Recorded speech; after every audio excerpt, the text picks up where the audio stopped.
again. This presentation is focused on an analysis of the occupational risks faced by wind farm workers. It is an exploratory study, but I think it opens the way to a large debate on sustainable work in this sector. I must say that this is not the first time that I present the results of this study, but it's the first time that I'm doing it in a group that knows quite well the reality of this work, and so it's a pleasure. And I thank to Ruby for this invitation.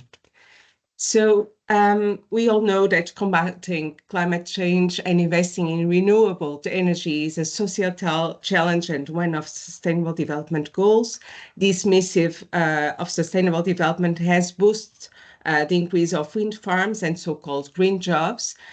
In Portugal, these are the more recent data we have, but in Portugal, between 2014 and 2018, the wind sector was the main responsible for job creation, with projection that up to 2030, there will be a substantial job increase. Nevertheless, the work activity cannot be forgotten in the framework of projects aimed to reconcile economic development and environmental sustainability. Green jobs, or jobs with a green purpose, are not synonymous to having working conditions which safeguard the workers' safety and health. What is debated in the work activity, the risks and conditions in which it is developed have not had same awareness. And I have this reference of UOSHA for 2013 saying that we can legitimate speak about emerging risks in this sector, which are both new and increasing.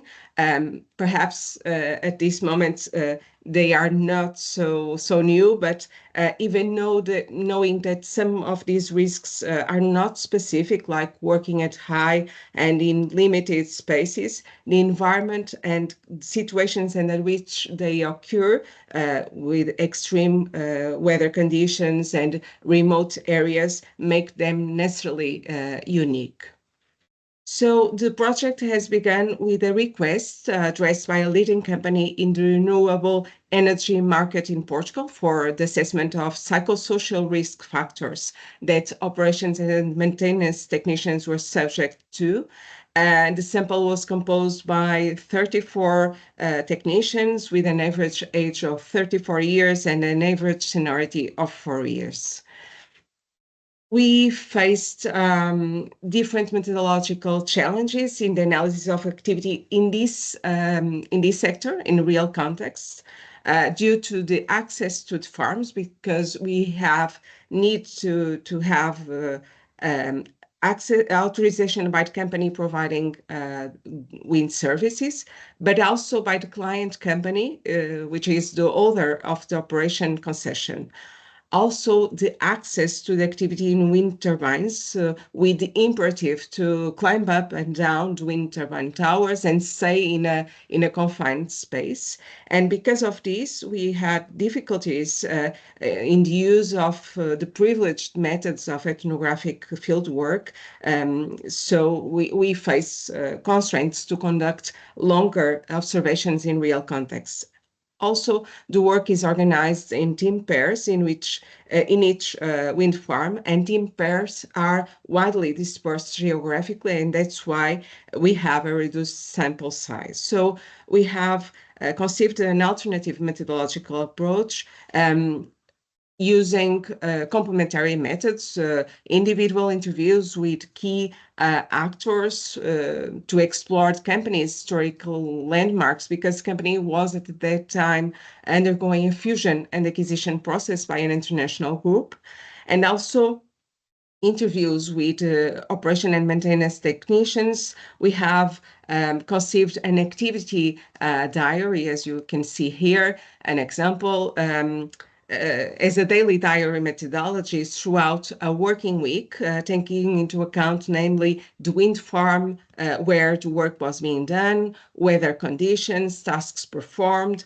unforeseen or critical situations, what required more expertise, and also the impacts on health. We have conducted also collective interviews, and in the context of these collective interviews, workers were also asked to signal critical points of the work activity in a graphical representation of a wind tower created by themselves. The intention was not to have a faithful representation of their workspace, but rather to serve as a mediating tool to explicit details concerning critical points of the work activity. And finally, the use of health and work survey. It is a survey validated for the Portuguese population and which allow us to make the assessment of psychosocial risk factors and perceived impacts on health. So these workers carry out three types of intervention: regular or preventive maintenance, like technical checks, lubrication, a set of actions which are programmed at predefined intervals. Also, curative maintenance, which refer to solving breakdowns and malfunctions that occur in an unpredictable way in the wind turbines, and taking into account that these breakdowns interrupt wind energy production, solving them as fast as possible is thus crucial. There are also the replacement of major components, and there is a team specifically devoted to carrying out these operations. The most common operations are breakdowns with a curative maintenance. Breakdowns occur mainly in nacelle, and nacelle is at least 70 meters high, and not all machines have a lift. It depends on the client company.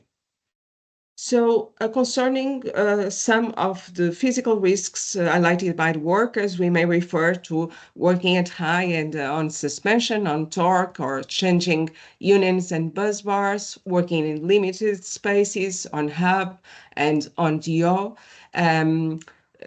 working with dangerous goods like the graphite from generators brushes, handling heavy loads, battery packs, and having poor accessibility and communication in wind farms. If we make a zoom on these aspects, we can say that one of the main critical operations regards the exchange of couplings and bus bars. As they say, we are on leather in a strained and awkward posture. We have to work in that position, is very unfavorable and unstable positions. Also, the bolt torque and tensioning were highlighted by the workers, leading to the adoption of a variety of awkward and painful postures, and the need to climb extensive ladders several times a day with impact on their knees. In what concerns psychosocial risk factors and following the categorization proposed by Golac and Baudier, we may refer to work intensification, to exceed normal working hours, to depend on colleagues, to be able to carry out the work, and also having to depend on direct orders from customers. As they say, customers are demanding because of the wind. If you were in the machine for too long, customers immediately start asking why the machine is stopped. We left the machine until 11 p.m. since noon. That was a really hard day for us. We had lunch before going up there, and that's all. Besides that, it was water, air, and wind, because that was the only thing we had up there. Also, emotional demands associated by these workers, particularly to the fact of being isolated and to have difficulty in communication within wind farms. At most, we contact one person throughout the day. So imagine if I have my meal in the nacelle, I don't see anyone else during the whole day. We are cut off from the world. What if we need help? The emergency and accident in emergency and accident situations, it is difficult to get rescue teams there. And there was an accident in this context, and they really faced these difficulties. And one issue that was also reported was the fact that they don't have access to any toilet in this context. And this led us only to reflect on the notion of decent working conditions also in this sector. Also, the insufficient autonomy because they are dependent on wind farm operators and, of course, of the wind speed.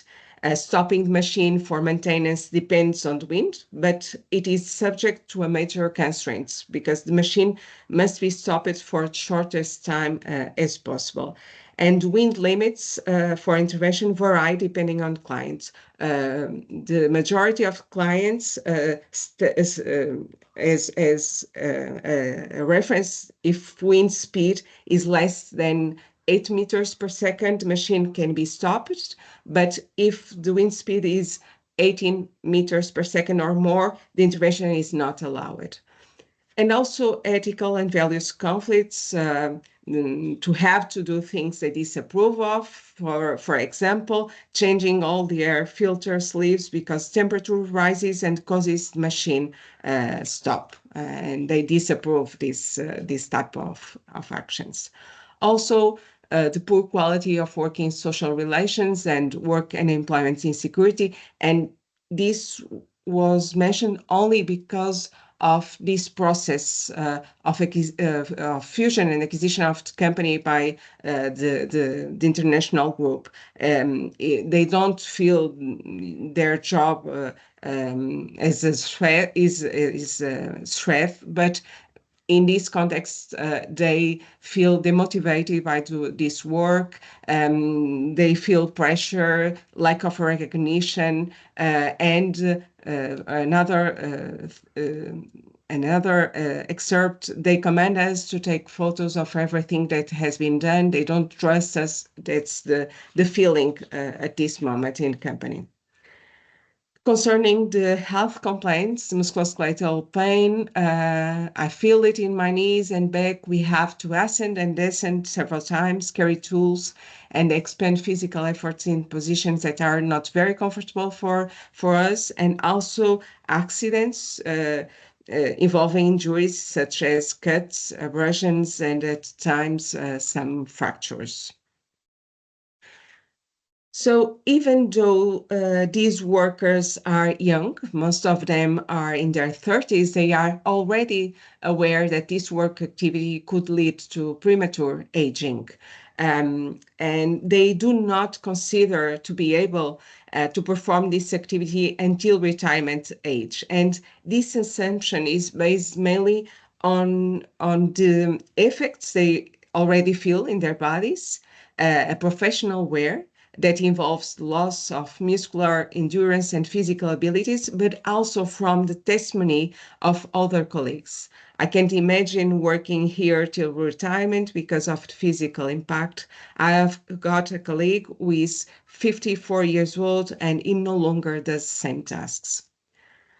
So what was interesting to find was that recently these workers have organized themselves in order to start a process of recognition of their profession as a rapid wear profession. This process is undergoing at this moment. We are the first generation of this profession. I don't believe that we can do this activity for many years, going up and down the machines with age.